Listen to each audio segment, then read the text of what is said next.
It's always been like that. How many of our people, great people, become millionaires, you know? And they're so creative, man. I mean, you know, it's just sad. Like, we had a black local too. Like we were getting a lot of work. You know, they used to work all the places. Then in the late 50s, they cut that out. They say, well, we want you to join the Nationals. When they did that, that was the end of the black musicians around this town working. That's the way I learned it. Watching the guys that come through here, watch what they're listening to them. You get a good teacher and you apply yourself, you can make it with it. You can make it in jazz. That's the way I heard it. That's what I live. You live jazz.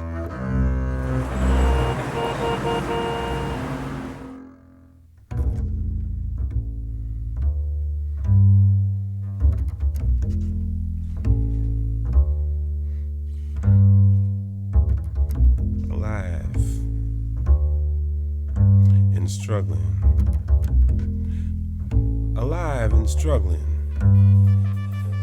and determined to musically search uncharted waters and explore unlabeled realms, stepping out on faith each time they express themselves, stepping out on faith each time they express uncompromisingly their inner truths, outer beauties.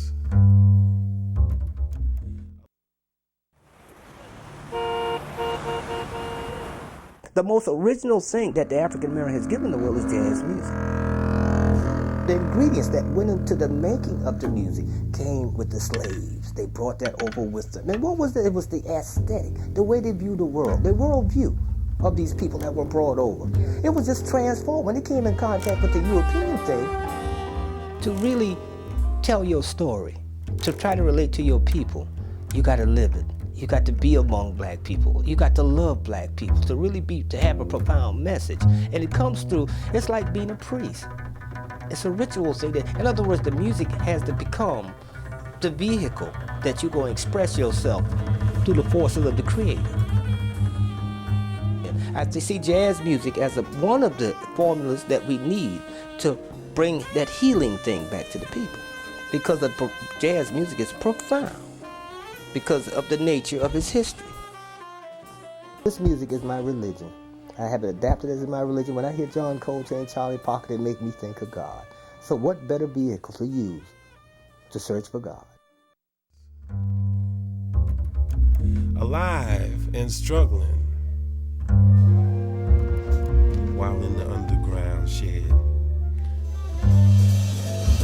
practicing for the opportunity to have live ears instead of empty halls and vacant chairs for an audience. Praying through practicing for acceptance into the wide community of expression.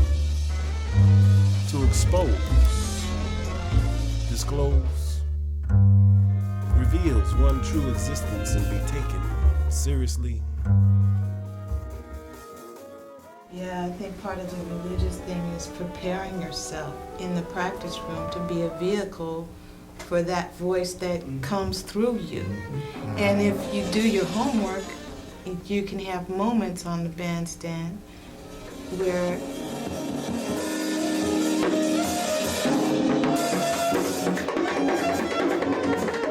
it's almost like you're a passive observer, you know?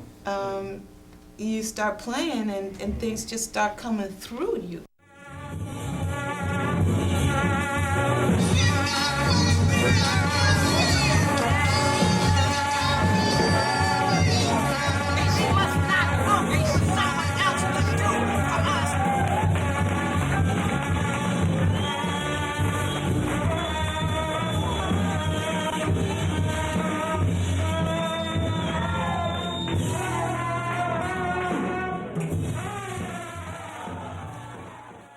The stereotypical idea of musicians are that we pretty much we're lusting for power, whether it's womanizing, whether it's drinking alcohol.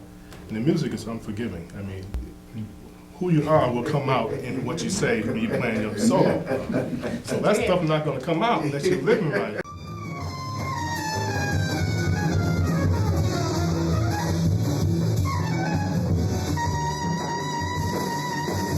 See, what makes this music is so profound, it came out of pain.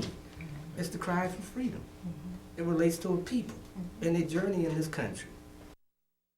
One of the things that makes the blues the most important music form of this country, I think, is its versatility. The fact that it can be reinvented and it can be adapted to different kinds, flavors and styles. And that's what keeps it so vital. That's why it's like he says, it's you telling the truth. It's a religion. The real essence of the music, I think, is not in the repertory idea so much as it is in the idea of expressing the time. And innovation. Yeah, and this is a blues-based music. I mean, we can't forget that. The thing that makes it so black is when you hit those blues notes. You can't have this language, you cannot have this expression without the blues. And in fact, you can't have most of the musical expressions that are popular in United States culture without the blues. Alive and struggling. To be or not to bop. To crawl and not to walk. To look and not to see. To exist and not be free. What a choice. As the underground has no voice, except unto them very selves. But the nature of this music is that it comes from a community that from the very beginning was under attack and still is under attack.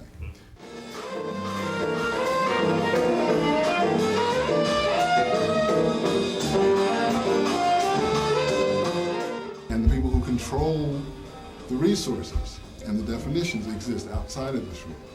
So this religion, this commitment is not just to making sound, although it is to making sound. It's not just to making sound. It's not just to making a living, although it is to making a living.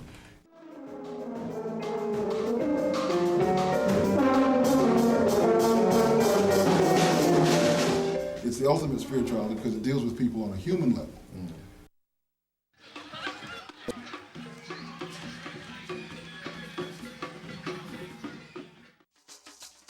I guess it's a question. Does this music have a trans-historical essence, or is it something that is redefined according to stylistic development?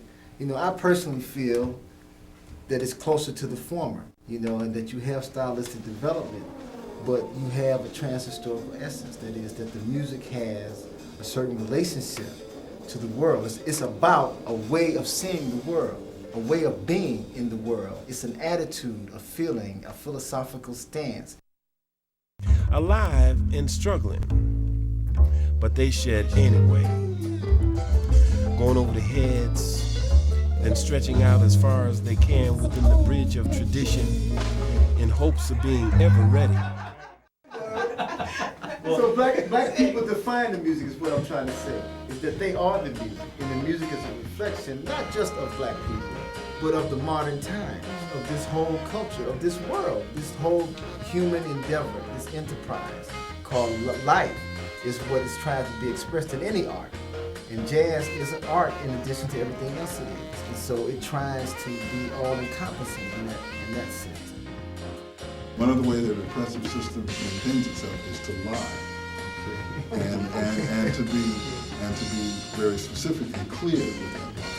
So that one of the lies that gets told is that jazz is not about black people anymore.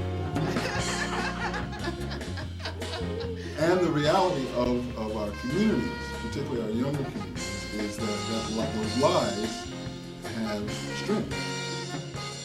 If you go to Japan, what they're listening to on the radio is either Black American-based music or some imitation of it made by Japanese. And it's the same in jazz. And to me, that's always this dilemma that's involved with playing, is you're trying to move forward yourself and you end up playing for the people who can pay you more money. Can't we ever increase ourselves economically? When you got bills and things to pay and that, all that starts to get out of control. So now you got to think in terms of, well, I think I'll have to cross over and come out and play, step out of jazz for a while. But not only that, but not that I'll also never lose it. That's always been an issue because we're talking about a community that's been under attack. We're talking about a music that goes out of enslavement. Alive and struggling to leave a lasting impression on those who would be blessed enough to hear them when they express their collective selves. And when the session is over, they float back to their sacred practice ground level rooms, rehearsing, rethinking, reflecting, rehearsing, rethinking, reflecting on the music. To write, arrange, rewrite, rearrange. And after erasing and crossing out, to add on, turn around until pleased with that statement and sound. And what's happening now, and what's part of this whole repertory thing that you're talking about, is that the music has moved out of the community and into white institutions. Music should go anywhere it wants to go. I mean, I hear people talk about that all the time. Music should go where it should go. The question is, how are we defining humanity? I live in a culture where the ability to define myself as a human being outside of how many Mercedes-Benzes I own is a no-no. That this notion of defining humanity from something other than material means, that's what the fight is about. That's what's spiritual about the music, that it provides human and ultimately spiritual challenges outside of this box that's continually being laid on us. Alive and struggling. Alive and struggling. They manage to faithfully meet at least once each week with their collective self to share and disagree and agree to play hard. Agreed to play soft. Agreed to play angry. Agreed to play love. Agreed to play joy. Agreed to play beautiful. Agreed to play beautiful for you.